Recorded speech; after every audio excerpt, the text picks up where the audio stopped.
Study Gurukul में आपका स्वागत है। मेरा नाम तेजस्वी राज पाठक है। लास्ट क्लास में हम लोगों ने वर्णमाला को पूरी तरीके से कंप्लीट किया था। उसके प्रैक्टिस सेट आपको भी प्रोवाइड करा दिए जाएंगे। आज हम नए चैप्टर की शुरुआत करने वाले हैं, जिस चैप्टर में हम लोग शब्द को पढ़ेंगे।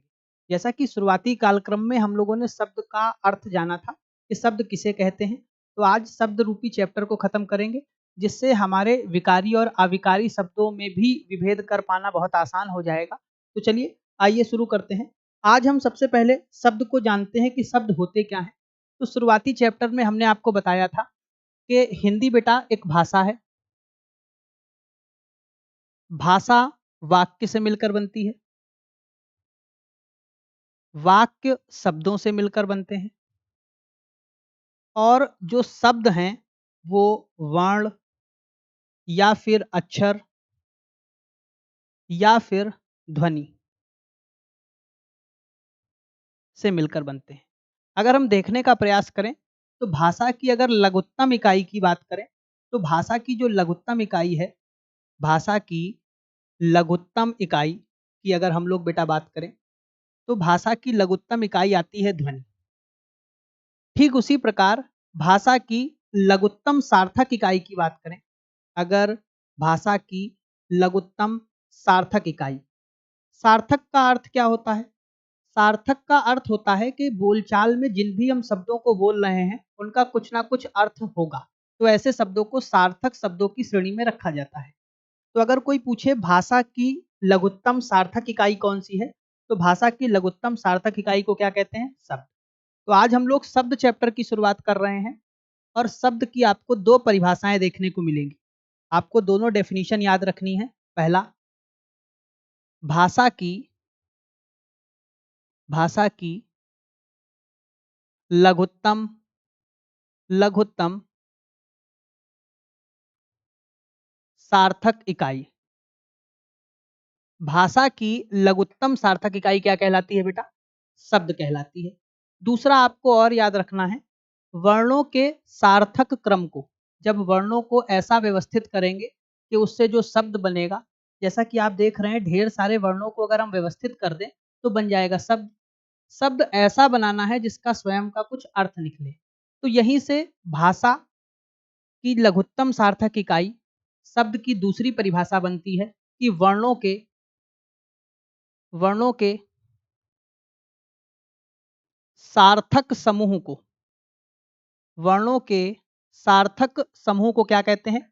शब्द कहते हैं।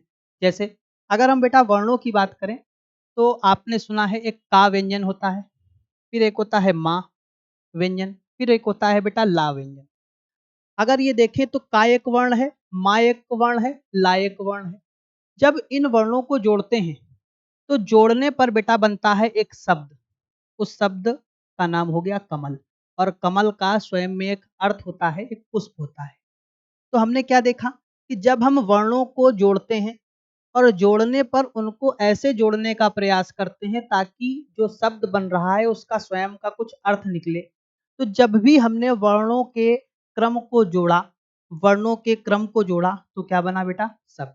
तो यहाँ से शब्द की दो परिभाषाएं आपको याद रखनी है। पहली परिभाषा, भाषा की लघुत्तम सार्थक इकाई क्या है बेटा? शब्द। और दूसरी याद रखना है, वर्णों के सार्थक समूह को क्या कहते हैं? शब्द कहते हैं। अब हम लोग चर्चा करेंगे शब्द के प्रकारों पर कि शब्द कितने प्रकार के होते हैं। अब उस पर चर्चा करने वाले हैं कि शब्दों के प्रकारों पर देखेंगे कि शब्द कितने प्रकार के होते हैं और इनका जो वर्गीकरण है वो किस प्रकार किया गया है। तो अब हम लोग देखते हैं शब्द के प्रकार। शब्द के प्रकार, बेटा शब्द दो प्रकार के होते हैं। कितने प्रकार के होते हैं? दो प्रकार के होते हैं। पहला होता है सार्थक। पहला क्या होता है बेटा? सार्थक शब्द। पहला होगा सार्थक शब्द। और अगर हम लोग दूसरे शब्द की बात करें प्रकार की, तो होगा निरर्थक शब्द। कौन सा होगा बेटा? निरर्थक शब्द। ये क्या होते हैं सार्थक शब्द? जब हम वर्णों को व्यवस्थित कर रहे थे और व्यवस्थित करने पर शब्द बन रहा था और उस शब्द का अगर कुछ ना कुछ अर्थ होता है, तो ऐसे शब्द को सार्थक शब्द कहते हैं। तो सार्थक शब्द की परिभाषा बनी, ऐसा शब्द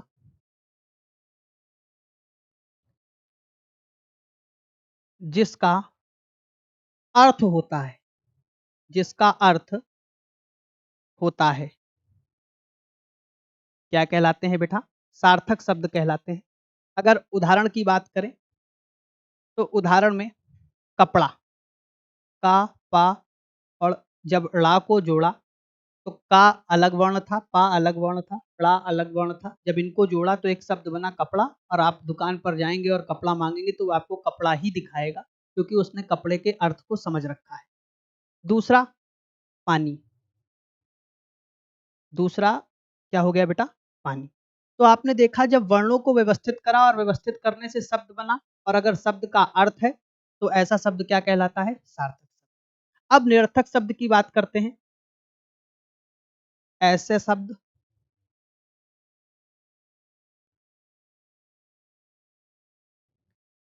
जिसका कोई अर्थ नहीं होता है, कोई अर्थ नहीं होता है, किंतु बोलचाल की भाषा में, किंतु बोलचाल की भाषा में, बोलचाल की भाषा में हम उसका प्रयोग करते हैं, हम उसका प्रयोग करते हैं। ऐसे शब्दों को बेटा क्या कहते हैं? निरर्थक शब्द। जैसे उदाहरण स्वरूप अगर हम देखने का प्रयास करें तो आप कई बार रोजमर्रा की जिंदगी में शब्द युग्म का प्रयोग करते हैं। कुछ शब्द ऐसे बोलते हैं जिनका अर्थ होता है और कुछ का अर्थ नहीं होता है। जैसे कपड़ा के साथ आप बोलने का प्रयास करते हैं लत्ता। लत्ता का स्वयं का कोई अर्थ नहीं होता है, तो जिन शब्दों का कोई अर्थ ना हो वो किस श्रेणी में रखे जाएंगे? निरर्थक। दूसरा उदाहरण देखते हैं, पानी के साथ आप बोलने का प्रयास करते हैं वानी। वाणी का कोई अर्थ नहीं होता है, किंतु रोजमर्रा की जिंदगी में और बोलचाल की भाषा में हम दिन प्रतिदिन ऐसे असंख्य शब्दों का प्रयोग करते हैं जिनका अर्थ हमको खुद भी नहीं पता हो। एक और आपने सुना होगा धम्म। धम्म, धम्म से गिर गए, चटाक से तमाचा मार दिया, तो ये चटाक का कोई अर्थ नहीं होता है।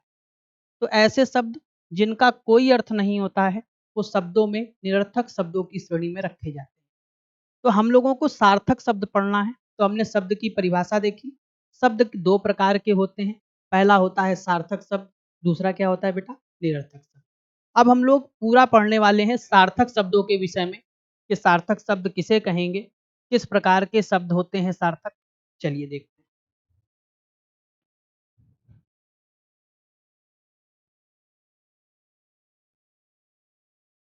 सार्थक शब्द के प्रकार। बेटा जो सार्थक शब्द होते हैं ये चार प्रकार के होते हैं। कितने प्रकार के होते हैं? चार प्रकार। अगर पहले प्रकार पर चर्चा करें तो ये होगा बेटा प्रयोग के आधार पर। प्रयोग के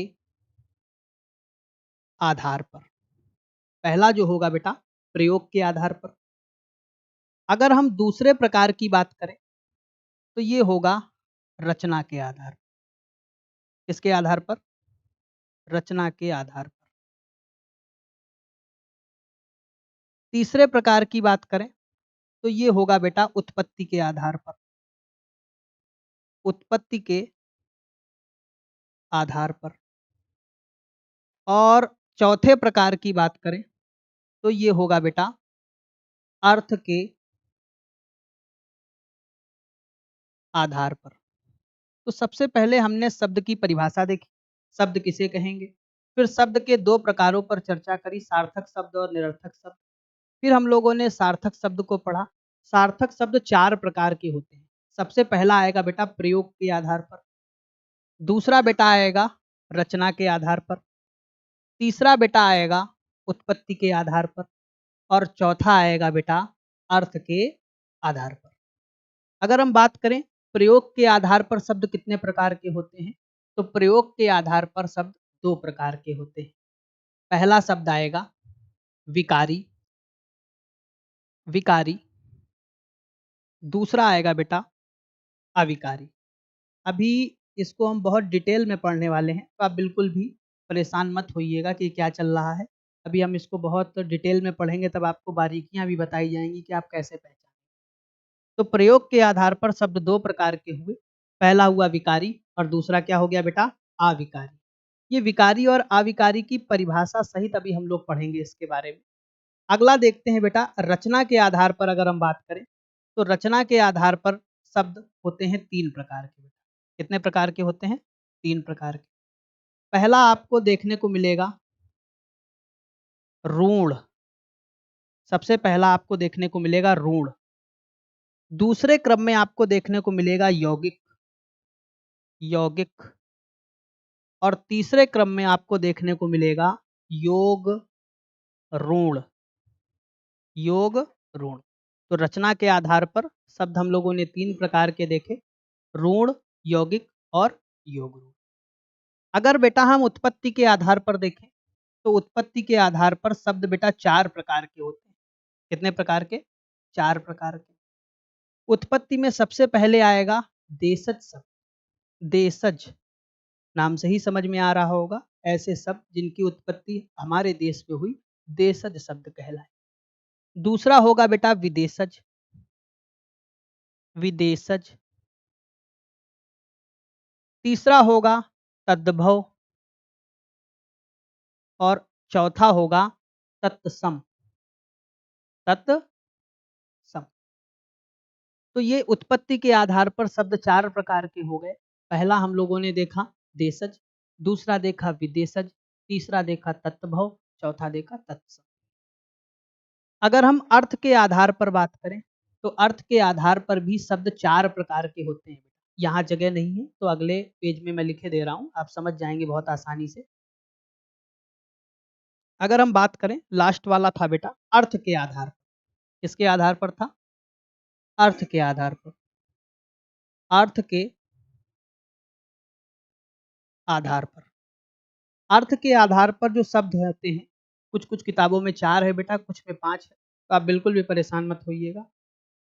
सबसे पहला आएगा एकार्थी, एकार्थी। दूसरा आपको देखने को मिलेगा बेटा अनेकार्थी, अनेकार्थी। तीसरा आपको देखने को मिलेगा बेटा पर्यायवाची, पर्याय, पर्यायवाची। बेटा पर्यायवाची का दूसरा नाम भी है समानार्थी, समानार्थी।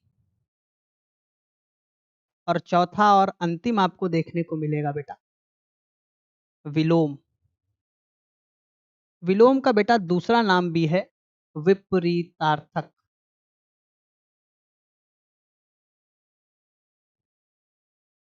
अभी हम लोगों ने शब्दों का केवल वर्गीकरण किया है, अभी इनकी परिभाषा और उदाहरण सहित समझने का प्रयास करेंगे कि कहाँ पर क्या क्या चीजें किस प्रकार आती हैं। आपको इसको हूबहू नहीं याद रखना है। जैसे प्रश्न बनता है कि निम्नलिखित में से तत्सम को पहचानिए, शब्द से अगर प्रश्न कभी भी बनेगा बेटा तो ठीक इसी प्रकार का बनेगा कि निम्नलिखित में से तत्सम को पहचानिए, या फिर निम्नलिखित शब्द का तत्सम रूप क्या होगा। बस ये दो तीन प्रकार के प्रश्न बनेंगे।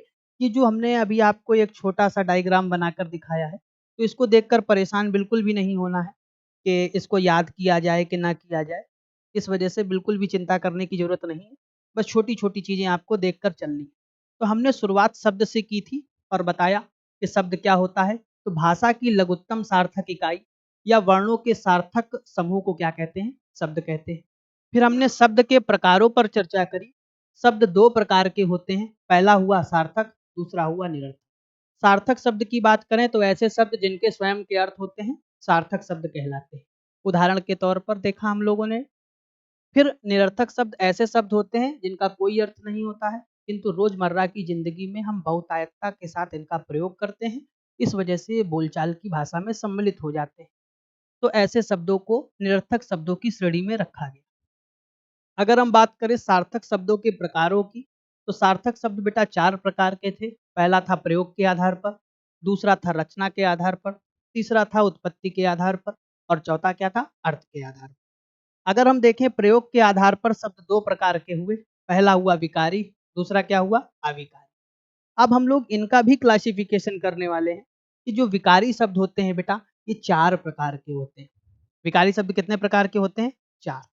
ये आप बचपन से पढ़ते चले आ रहे होंगे। इंग्लिश में इन्हें पार्ट्स ऑफ स्पीच के नाम से जाना जाता है। सबसे पहला आएगा बेटा संज्ञा। क्या आएगा बेटा? संज्ञा। दूसरा आएगा बेटा सर्वनाम। क्या आएगा बेटा? सर्वनाम। तीसरा आएगा बेटा क्रिया। क्या आएगा? क्रिया। और चौथा आएगा विशेषण। क्या आएगा बेटा? विशेषण। ठीक उसी प्रकार अविकारी शब्दों की बात करें तो अविकारी शब्द भी 4 प्रकार के होते हैं। सबसे पहला आएगा क्रिया विशेषण। क्रिया विशेषण।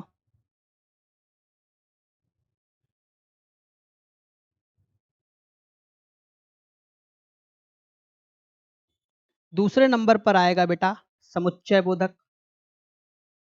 समुच्चय बोधक।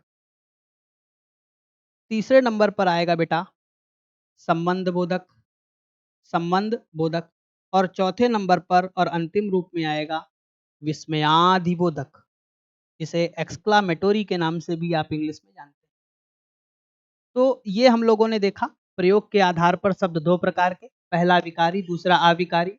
विकारी 4 प्रकार के, संज्ञा, सर्वनाम, क्रिया, विशेषण। अविकारी भी 4 प्रकार के, क्रिया विशेषण, क्रिया विशेषण के बाद समुच्चय बोधक, संबंध बोधक और विस्मयादि। रचना के आधार पर शब्द 3 प्रकार के देखे, ऋण, यौगिक और योग ऋण। उत्पत्ति के आधार पर देशज, विदेशज, तत्भ और तत्सम। और अर्थ के आधार पर हम लोगों ने बेटा देखे जो चौथे क्रम में थे, ये 4 प्रकार के।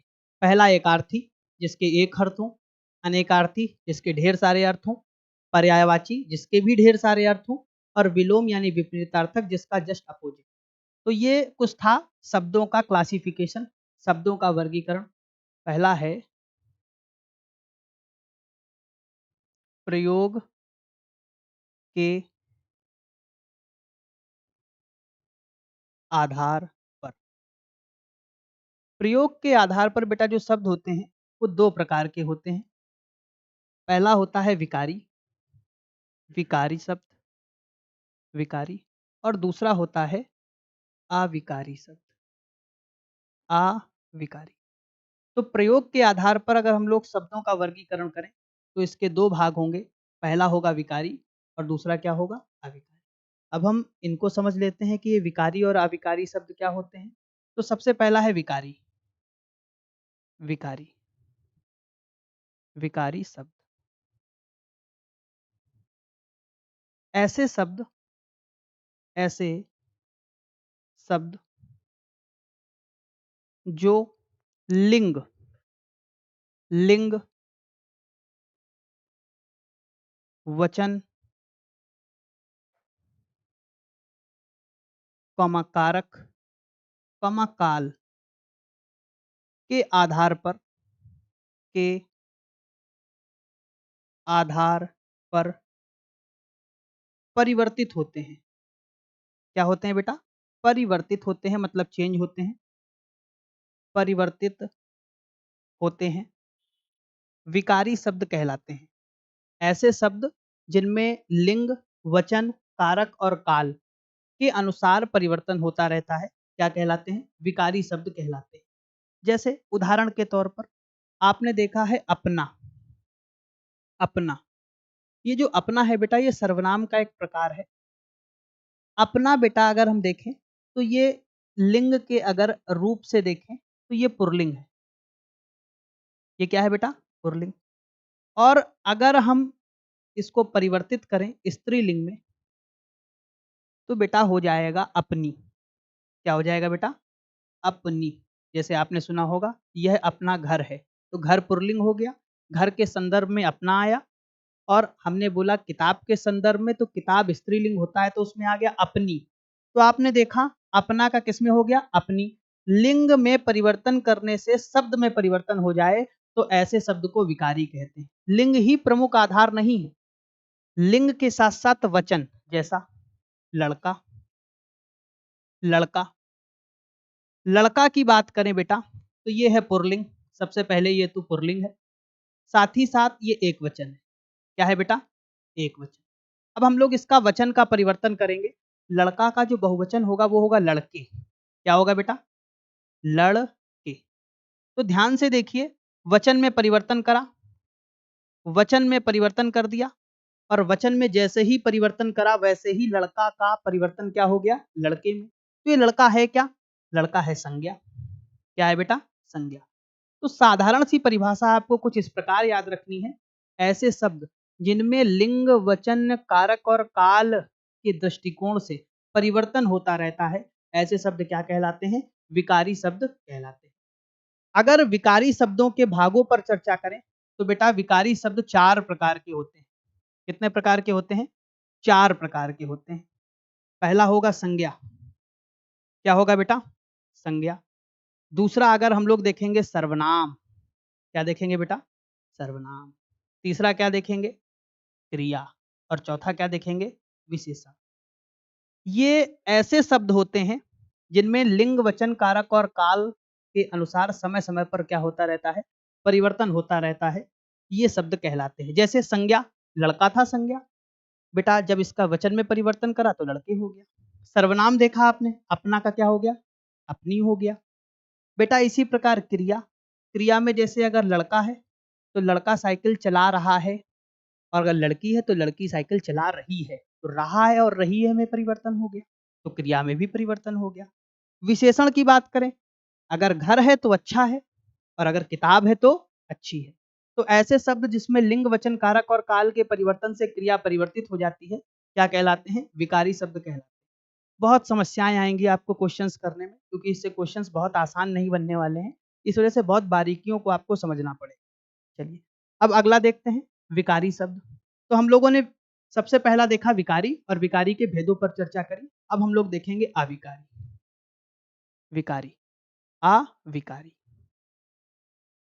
शब्द, ये प्रयोग के आधार का दूसरा पार्ट है, अविकारी शब्द। तो बेटा ये जो अविकारी है, ये दो शब्दों से मिलकर बना है, आ प्लस विकार, आ प्लस विकार, प्लस बड़ी की मात्रा लग गई। आ का मतलब होता है बेटा नहीं, विकार का मतलब होता है परिवर्तन, और बड़ी तो प्रत्यय है। ये प्रत्यय क्या होते हैं, यहीं पर सीख लेते हैं।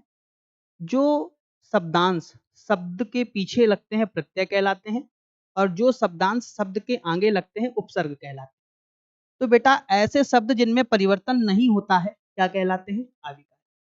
तो परिभाषा यहीं से बनी, ऐसे शब्द जिनमें जिनमें लिंग वचन कारक और काल के अनुसार कोई परिवर्तन नहीं होता है, कोई परिवर्तन नहीं होता है, नहीं होता है, क्या कहलाते हैं, अविकारी शब्द कहलाते हैं। तो ऐसे शब्द जिनमें लिंग वचन कारक और काल के अनुसार कोई परिवर्तन नहीं होता है क्या कहलाते हैं, अविकारी। जैसे हमने लिख दिया धीरे धीरे, धीरे धीरे। अगर हम देखें लड़के के लिए बोले तो लड़का धीरे धीरे चलता है, और अगर लड़की के लिए बोलेंगे तो लड़की धीरे धीरे चलती है। तो देखिए लड़के और लड़की में परिवर्तन करा, लिंग में परिवर्तन करा, लेकिन शब्द में कोई भी परिवर्तन हुआ नहीं। तो ऐसे शब्द क्या कहलाए, अविकारी शब्द। अगर अविकारी शब्दों के भेदों की बात करें तो अविकारी शब्द भी 4 प्रकार के होते हैं। अभी इनको बहुत विस्तृत पढ़ेंगे। सबसे पहले जो आएगा वो आएगा बेटा क्रिया विशेषण। क्या आएगा बेटा, क्रिया विशेषण। फिर दूसरा आएगा समुच्चय बोधक, समुच्चय बोधक। तीसरा आएगा बेटा संबंध बोधक, और चौथा आएगा विस्मयादि बोधक, विस्मयादि बोधक। इन शब्दों को जब आप कभी लिखेंगे तो इसमें लिंग परिवर्तित करें, चाहे वचन परिवर्तित करें, चाहे काल परिवर्तित करें, चाहे किसी भी रूप में आप परिवर्तन करें, इन शब्दों में कोई भी परिवर्तन होने वाला नहीं। तो सबसे पहले हम लोगों ने बेटा क्या पढ़ा, हम लोगों ने सबसे पहले पढ़ा शब्द किसे कहते हैं, तो शब्द लास्ट वाली क्लास में आपने पढ़ा होगा। तो शब्द हमने देखे दो प्रकार के हुए, सार्थक और निरर्थक। सार्थक शब्द चार प्रकार के, प्रयोग के आधार पर, रचना के आधार पर, उत्पत्ति के आधार पर, और चौथा क्या है, अर्थ के आधार पर। सबसे पहले हम लोगों ने प्रकार को कंप्लीट करा प्रयोग के आधार पर। जब हम इन शब्दों का प्रयोग करते हैं तो क्या परिवर्तन होता है, तो प्रयोग के आधार पर ये शब्द दो प्रकार के हुए, पहला हुआ विकारी और दूसरा हुआ अविकारी। विकारी शब्द क्या थे, ऐसे शब्द जो लिंग वचन कारक और काल के आधार पर परिवर्तित होते रहते हैं।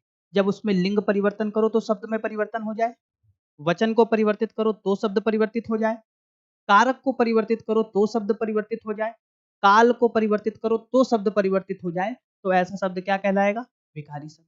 इसके उदाहरण हम लोगों ने अपना अपनी लड़का और लड़के के रूप में देखे। विकारी शब्द चार प्रकार के होते हैं, संज्ञा, सर्वनाम, क्रिया और विशेषण। इन चारों को अभी बहुत बारीकता से पढ़ेंगे। अगला है बेटा अविकारी शब्द, ऐसे शब्द जिनमें लिंग वचन कारक और काल के अनुसार कोई भी परिवर्तन नहीं होता है, ऐसे शब्द क्या कहलाते हैं, अविकारी शब्द कहलाते हैं। अगर इनके प्रकारों पर चर्चा करें तो ये चार प्रकार के होते हैं। सबसे पहला कौन था बेटा, क्रिया विशेषण, दूसरा है समुच्चय बोधक, तीसरा है संबंध बोधक, और चौथा क्या है, विस्मयादि बोधक। अब हम लोग बेटा पढ़ने वाले हैं रचना के आधार शब्द के प्रकार। दूसरा है जो बेटा रचना के आधार पर, रचना के आधार पर शब्द के प्रकार। अगर रचना के आधार पर शब्द के प्रकारों पर चर्चा करें तो रचना के आधार पर शब्द बेटा तीन प्रकार के होते हैं। रचना का मतलब आप शब्द को कैसे बना रहे हैं। सबसे पहला आएगा रूढ़, दूसरा आएगा यौगिक, और तीसरा आएगा योग ऋण। योग ऋण। तो अगर रचना के आधार पर देखें तो शब्द को हम तीन प्रकार से बनाते हैं, पहला आएगा ऋण, दूसरा आएगा यौगिक, और तीसरा क्या आएगा, योग। अब ऋण शब्द क्या होते हैं, इनको पढ़ते हैं कि ऋण शब्द किन्हें कहेंगे, यौगिक किन्हें कहेंगे, और बेटा योग ऋण क्या होंगे। तो सबसे पहला हम लोग पढ़ने वाले हैं ऋण शब्द। ऋण शब्द, तो ऋण शब्द की परिभाषा होती है ऐसे शब्द, ऐसे शब्द जिनके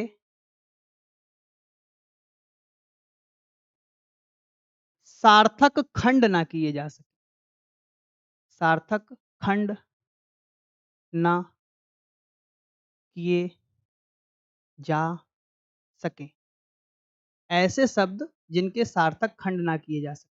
जैसे हम अगर कोई भी शब्द लिखें, जैसे उदाहरण के तौर पर हमने बेटा कुर्सी लिख दिया और हमने कह दिया बेटा ये जो कुर्सी है ये ऋण शब्द है, मतलब इसके सार्थक खंड नहीं किए जा सकते। तो एक बच्चा आएगा वो कहेगा सर हम इसको तोड़ सकते हैं, हम कहें बेटा तोड़ दो, तो बच्चा कुछ इस प्रकार तोड़ने का प्रयास करे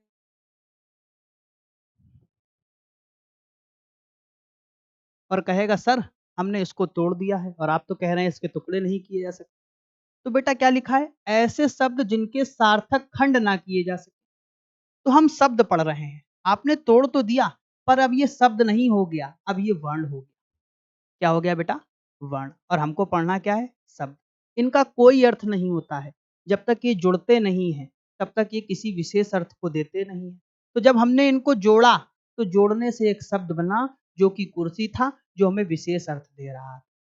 सरल सी बात आप इतनी याद रखेंगे कि ऐसे शब्द जिनके सार्थक खंड नहीं किए जा सकते क्या कहलाते हैं, ऋण शब्द कहलाते हैं। और उदाहरण के तौर पर हमने देख लिया कुर्सी।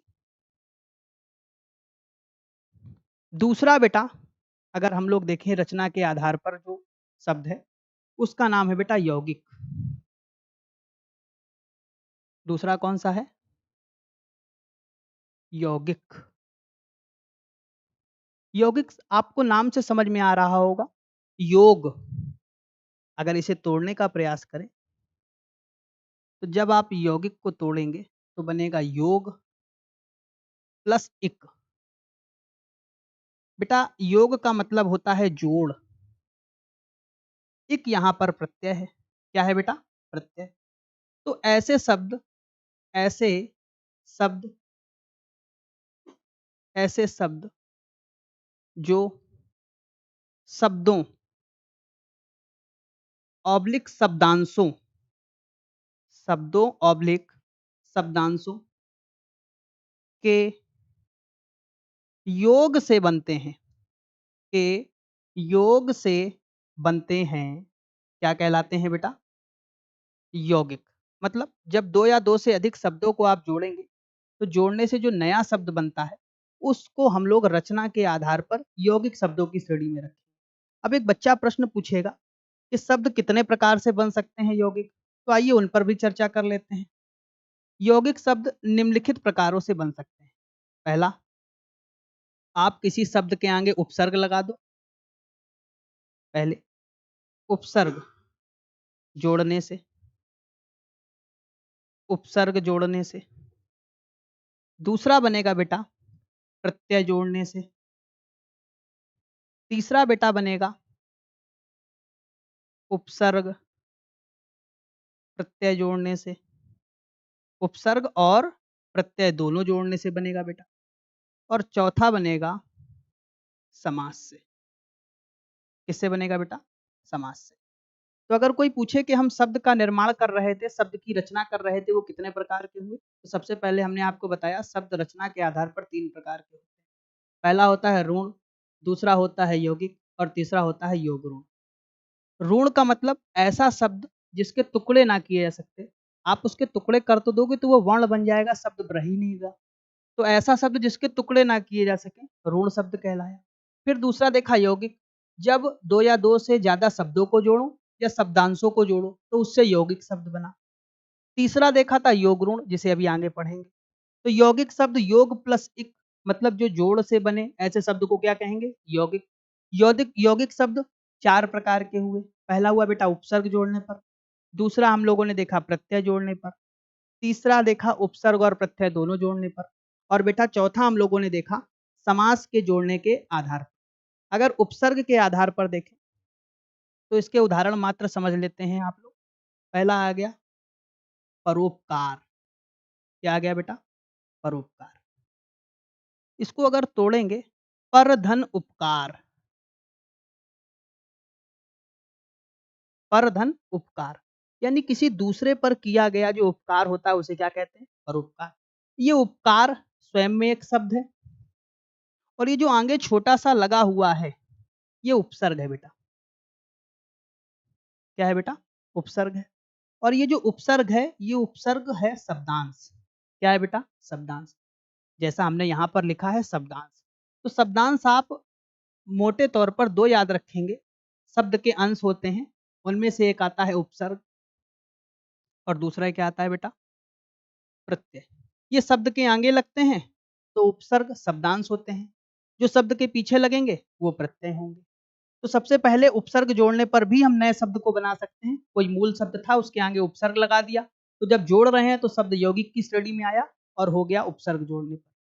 दूसरा है बेटा प्रत्यय जोड़ने पर। आप कोई भी शब्द ले आए, जैसे आपने बहुत सारे पढ़े होंगे, पढ़ प्लस ना। बेटा ये पढ़ मूल धातु है, मूल धातु मतलब मूल शब्द है। ना प्रत्यय हो गया, तो जब आपने जोड़ा तो बेटा क्या बन गया? पढ़ना। क्या बन गया? पढ़ना। तो इस प्रकार हम लोगों ने प्रत्यय जोड़ने के आधार पर शब्द को देख लिया। अब तीसरा हम लोग देखते हैं बेटा, अगर तीसरे शब्द की बात करें, जब हम लोग उपसर्ग और प्रत्यय दोनों जोड़ेंगे, प्रतिक्रिया स्वरूप, प्रतिक्रिया स्वरूप अगर हम इस शब्द को देखें तो ये शब्द उपसर्ग और प्रत्यय दोनों को जोड़ने से मिलकर बना है। पहला हो गया प्रति, फिर दूसरा हो गया क्रिया और तीसरा क्या हो गया? स्वरूप। अगर आप ध्यान से देखें तो प्रति यहाँ पर उपसर्ग के रूप में है, क्रिया यहाँ पर दूसरा शब्द है और प्रत्यय के रूप में एक शब्द को प्रयोग किया गया है जिसका नाम है स्वरूप। तो ये उपसर्ग और प्रत्यय दोनों को जोड़ने से बन गया प्रतिक्रिया स्वरूप। अगर हम चर्चा करें समास, तो समास आपने ढेर सारे पढ़ रखे हैं, ढेर सारे समास हैं। जैसे अगर हम बात करें लंबोदर, किसकी बात करें बेटा? लंबोदर। तो लंबोदर में एक समास है, लंबा है उदर जिसका। तो बेटा यहाँ पर समास से भी हम लोग नए शब्दों का निर्माण कर सकते हैं। तो ये हम लोगों ने देखा यौगिक। तो ऐसे शब्द जो शब्दांशों अथवा शब्दों के योग से मिलकर बनते हैं, क्या कहलाते हैं बेटा? यौगिक शब्द कहलाते हैं। अब बेटा हम लोग अगला देखने वाले हैं योग ऋण शब्द। कौन सा देखने वाले हैं? योग ऋण। योग ऋण शब्द। ये योग ऋण शब्द क्या होते हैं? तो बेटा ऐसे शब्द ऐसे शब्द ऐसे शब्द जो शब्दों ऑब्लिक शब्दांशों के योग से बने हों। शब्दांशों के योग से बने हों। आप कहेंगे यौगिक में भी तो यही था, लेकिन एक लाइन और याद रखेंगे। ये शब्द किसी व्यक्ति व्यक्ति विशेष के लिए निर्धारित कर दिए जाते हैं। व्यक्ति विशेष के लिए निर्धारित कर दिए जाते हैं कि अगर आप इन शब्दों को कभी भी बोलेंगे तो उसी व्यक्ति विशेष के लिए ये अर्थ जाए। उदाहरण के तौर पर अगर हम बात करें तो नीलकंठ, ये दो शब्दों से मिलकर बना है। एक हो गया नील, दूसरा हो गया कंठ। आप कहेंगे सर ये यौगिक भी तो है क्योंकि दो शब्दों से मिलकर बना। पर जैसे ही आप नीलकंठ का नाम लेते हैं आपके दिमाग में दो चीजें जाती हैं। एक है ईश्वर शिव और दूसरा होता है नीलकंठ पक्षी। तो नीलकंठ का जब भी नाम लेंगे तो इन्हीं दो व्यक्तियों के लिए, इन्हीं दोनों के लिए जाएगा। तो ऐसे शब्द जो दो या दो से अधिक शब्दों से मिलकर तो बने हों किंतु किसी व्यक्ति विशेष के लिए निर्धारित कर दिए गए हों, ऐसे शब्दों को योगऋण की श्रेणी में रखा जाएगा। चलिए, तो हम लोगों ने बेटा अगला प्रकार भी देख लिया, जैसे आप देख पा रहे होंगे। तो सबसे पहले हम लोगों ने देखा था प्रयोग के आधार पर। फिर बेटा हम लोगों ने देखा रचना के आधार पर। रचना के आधार पर ऋण भी देखा, यौगिक भी देखा, योग ऋण भी देखा। ऐसा शब्द जिसके टुकड़े ना किए जा सके ऋण कहलाया। दो या दो से अधिक शब्दों के योग से बना यौगिक कहलाया। दो या दो से अधिक शब्दों के योग से तो बना किंतु किसी व्यक्ति विशेष के लिए निर्धारित कर दिया गया योग ऋण कहलाया। तो बेटा अगर आप ध्यान से देखने का प्रयास करेंगे तो जहां तक हम लोगों के दो प्रकार खत्म हो गए हैं। पहला प्रयोग देख लिया, दूसरा देखा बेटा रचना के आधार पर। अब हम लोग देखने वाले हैं अर्थ के आधार। अर्थ किस प्रकार प्रयोग में लाएंगे? जैसे बहुत सारे शब्द हैं, वो शब्द अर्थों के आधार पर प्रयोग में लाए जाते हैं, जिन शब्दों में अब हम लोग आगे अर्थ के आधार पर चर्चा करने वाले।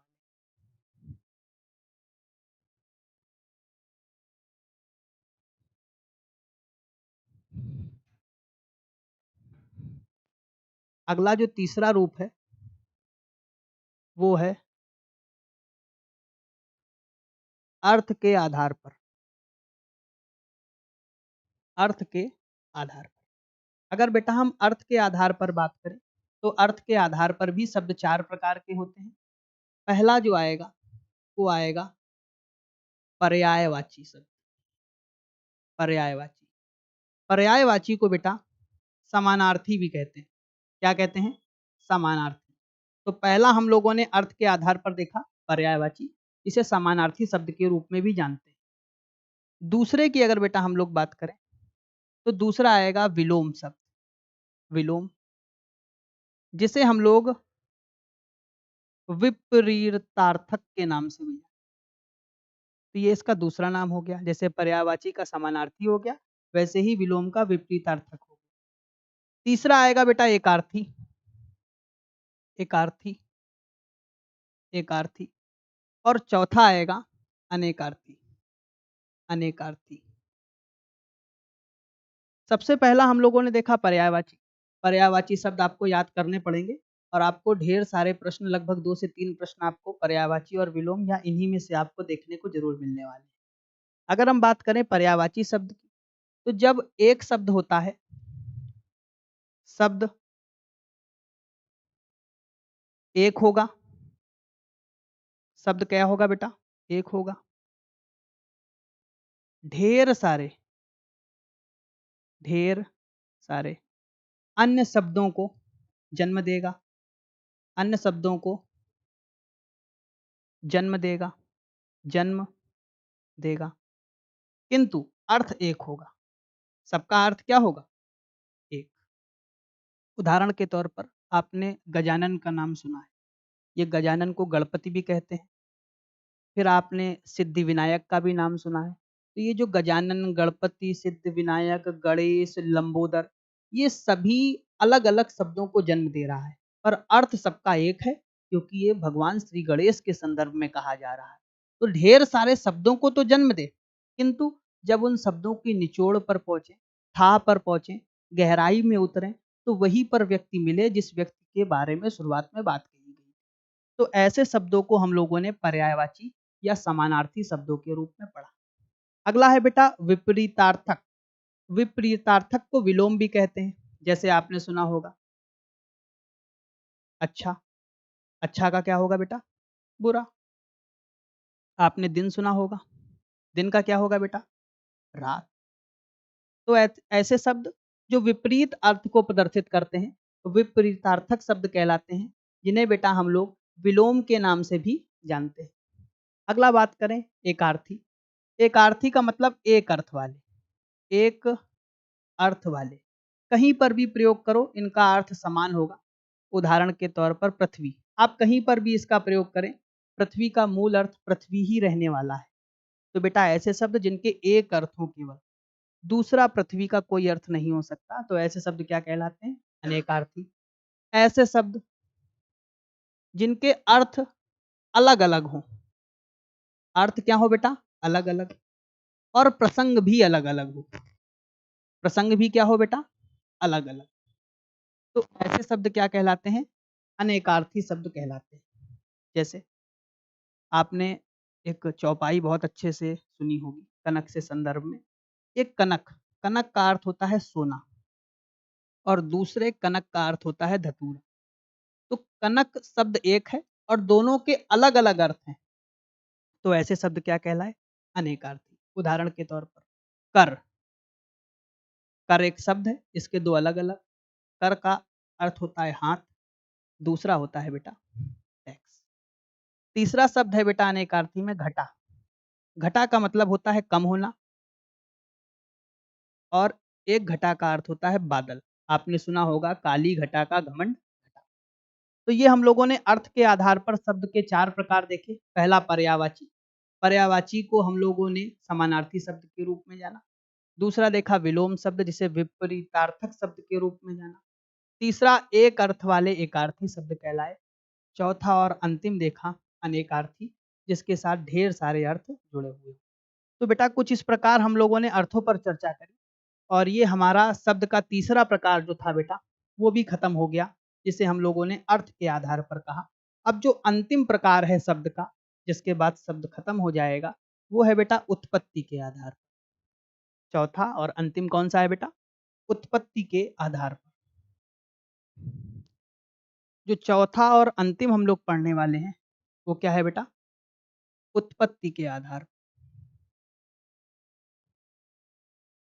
उत्पत्ति के आधार पर कुछ किताबों में उत्पत्ति के आधार पर शब्दों का वर्गीकरण चार भागों में किया गया है, और कुछ में बेटा ये 5 प्रकार के बताए गए। कितने प्रकार के बताए गए? 5 प्रकार। सबसे पहला आएगा तत्सम। क्या आएगा बेटा? तत्सम। दूसरा आएगा बेटा तद्भव, तद्भव। तीसरा आएगा बेटा देशज। चौथा आएगा विदेशज, और पांचवा आएगा संकर, संकर। कुछ किताबों में इनको 4 प्रकारों में वर्गीकृत किया गया है, और कुछ में 5 भागों में विभाजित किया है। सबसे पहला है तत्सम। तत्सम को समझते हैं, तत्सम क्या होता है? तत्सम दो शब्दों से मिलकर बना है बेटा, तत् प्लस सम। तत् प्लस सम। तत् का अर्थ होता है उसके, और सम का अर्थ होता है बेटा समान। किसके समान? तो बेटा संस्कृत भाषा के समान। किस भाषा के समान? संस्कृत भाषा के समान। संस्कृत भाषा के समान। तो ऐसे शब्द जो संस्कृत भाषा के हैं क्या कहलाए? तत्सम शब्द। यहीं से तत्सम की परिभाषा बनी। संस्कृत भाषा के शब्दों को, संस्कृत भाषा के शब्दों को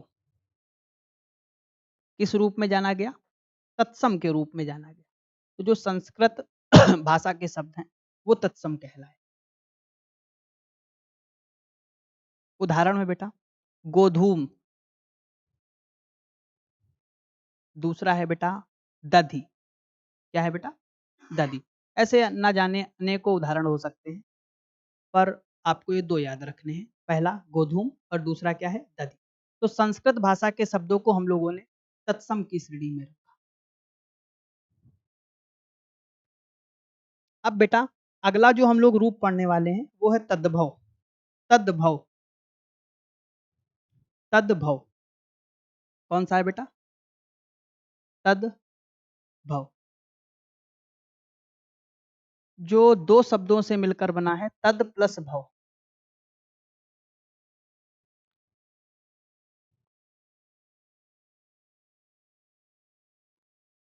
तद का अर्थ होता है उससे और भव का अर्थ होता है उत्पत्ति। किससे उत्पत्ति? मतलब संस्कृत भाषा से। ऐसे शब्द जिनकी उत्पत्ति संस्कृत भाषा से हुई और उनके परिवर्तित रूप को हम हिंदी में प्रयोग में लाने लगे, ऐसे शब्द क्या कहलाए? तद्भव। तो यहीं से परिभाषा बनी संस्कृत भाषा के शब्दों के परिवर्तित रूप। परिवर्तित का मतलब सरल करने के बाद, परिवर्तित रूप के शब्द तद्भव कहलाए। उदाहरण के तौर पर जैसे हमने संस्कृत में बेटा गोधूम देखा था, गोधूम को हम लोग हिंदी में क्या कहते हैं? गेहूं। बेटा दधी देखा था, दधी का मतलब होता है बेटा दही। तो ऐसे शब्द जो संस्कृत भाषा के थे और उनको परिवर्तित कर हमने हिंदी में सरलता के साथ प्रयोग किया, क्या कहलाए बेटा? तद्भव। अगला है बेटा देशज। क्या है बेटा? देशज। तीसरा पार्ट आएगा देशज। देशज नाम से ही समझ में आ रहा होगा, ऐसे शब्द जिनकी उत्पत्ति अपने देश में हुई। ऐसे शब्द जिनकी उत्पत्ति, जिनकी उत्पत्ति कहाँ हुई बेटा? देश में, अपने ही देश में हुई हो, ऐसे शब्द क्या कहलाए? देशज शब्द कहलाए। उदाहरण के तौर पर अगर हम देखें देशज का, तो जैसे आप लोग नाना बोलते हैं, लोटा बोलते हैं, किम्बाड़ा बोलते हैं, ढेर सारे ऐसे शब्द क्या कहलाए बेटा? देशज शब्द। और बेटा अंतिम है विदेशज शब्द। क्या है बेटा? विदेशज शब्द।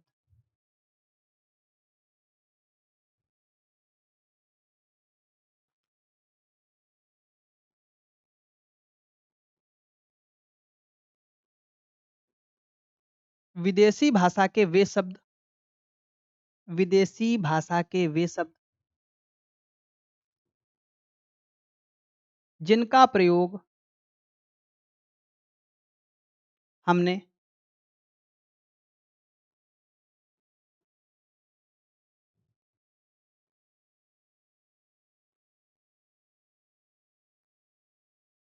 हिंदी भाषा में किया, कौन से शब्द कहलाए बेटा? विदेशज शब्द कहलाए। जैसे उदाहरण के तौर पर आपने सुन रखा होगा कैची। क्या सुन रखा है बेटा? कैची। ये विदेशी भाषा का शब्द है। अभी हम बहुत विस्तार से चर्चा करेंगे कि ये जो शब्द हैं विदेशी, जैसे पुर्तगाली शब्द कौन कौन से होते हैं, फ्रांसीसी शब्द कौन से होते हैं, अंग्रेजी भाषा के कौन कौन से शब्द होते हैं, इन सारे शब्दों पर हम विस्तार से चर्चा करेंगे। जैसे कैची की बात करें तो तुर्की भाषा का शब्द है। किस भाषा का शब्द है बेटा? तुर्की। तुर्की। आपने अलमारी सुना होगा बेटा, अलमारी, ये भी विदेशज शब्द है। तो हम लोगों ने देखा बेटा शब्दों का वर्गीकरण हमने देखा उत्पत्ति के आधार पर। तो देशज हो गया, विदेशज हो गया। अब हम लोग बात करेंगे बेटा संकर की। किसकी बात करेंगे? संकर। संकर और अंतिम शब्द का प्रकार होगा। कुछ किताबों में 4 ही प्रकार के हैं, कुछ में 5 हैं। तो बेटा संकर का मतलब होता है मिश्रण। कैसा मिश्रण? 2 अलग-अलग भाषाओं, 2 अलग-अलग भाषाओं से जो निर्मित शब्द है, 2 अलग-अलग भाषाओं से निर्मित शब्द संकर शब्द कहलाए। कौन-कौन से हैं? जैसे आपने सुन रखा होगा रेलगाड़ी। क्या सुन रखा होगा बेटा? रेलगाड़ी उदाहरण के तौर पर। रेलगाड़ी बेटा 2 शब्दों से मिलकर बना है, रेल प्लस गाड़ी। रेल प्लस गाड़ी, रेल प्लस गाड़ी। बेटा जो ये रेल है, ये अंग्रेजी भाषा का शब्द है। किस भाषा का शब्द है? अंग्रेजी। और ये जो गाड़ी है बेटा, ये हिंदी भाषा का शब्द है। तो देखिए 2 अलग-अलग भाषाओं के मेल से एक नए प्रकार की शब्द की उत्पत्ति हुई, जिसे हम लोगों ने किस नाम से जाना? संकर। तो कुछ ये था क्लासिफिकेशन शब्दों का। एक बार फिर से चर्चा कर लेते हैं कि शब्द को हमने किस प्रकार पढ़ा, कहाँ तक उस पर चर्चा करी है। अगले वीडियो में हम बहुत विस्तार से अगले प्रारूपों पर भी चर्चा करेंगे। सबसे पहले शब्द, तो वर्णों के सार्थक समूह को बेटा हम लोगों ने शब्दों की श्रेणी में रखा। शब्द 2 प्रकार के थे। पहला था बेटा सार्थक, दूसरा क्या था? निरर्थक। सार्थक शब्द 4 प्रकार के हुए। पहला हुआ बेटा प्रयोग के आधार पर, दूसरा हुआ बेटा रचना के आधार पर, तीसरा हुआ बेटा अर्थ के आधार पर और चौथा कौन-सा हुआ? उत्पत्ति के आधार पर। अगर प्रयोग के आधार पर बात करें तो प्रयोग के आधार पर शब्द 2 प्रकार के हुए, विकारी और अविकारी। विकारी शब्द के 4 पार्ट हुए, संज्ञा, सर्वनाम, क्रिया, विशेषण। फिर अविकारी शब्द भी बेटा हम लोगों ने 2 प्रकार के देखे, 4 प्रकार के देखे, क्रिया विशेषण, समुच्चय बोधक, संबंध बोधक और विस्मयादि बोधक। तो पहला ये प्रयोग के आधार पर बेटा खत्म हुआ। फिर आया रचना के आधार पर ऋण, यौगिक और योग रूप। बेटा यौगिक में भी हम लोगों ने 4 प्रकार देखे। पहला उपसर्ग के आधार पर, दूसरा प्रत्यय के जोड़ने पर, तीसरा उपसर्ग और प्रत्यय दोनों के जोड़ने पर, फिर चौथा देखा समास से बनने वाले नए शब्द। फिर योग ऋण देखा था बेटा। फिर अगली चर्चा बेटा हम लोगों ने करी उत्पत्ति के आधार पर। उत्पत्ति के आधार पर शब्द बेटा 5 प्रकार के हुए, तद्भव, तत्सम, देशज, विदेशज और संकर। कुछ किताबों में बेटा ये 4 प्रकार के भी बताए जाते हैं। तो बेटा हम लोगों ने ये चारों प्रकार के शब्दों पर चर्चा कर ली और अंतिम रूप में हम लोगों ने देखा था इसके पीछे अर्थ के आधार पर पर्यायवाची, विलोम, एकार्थी और अनेकार्थी। कुछ ये था बेटा शब्दों का वर्गीकरण।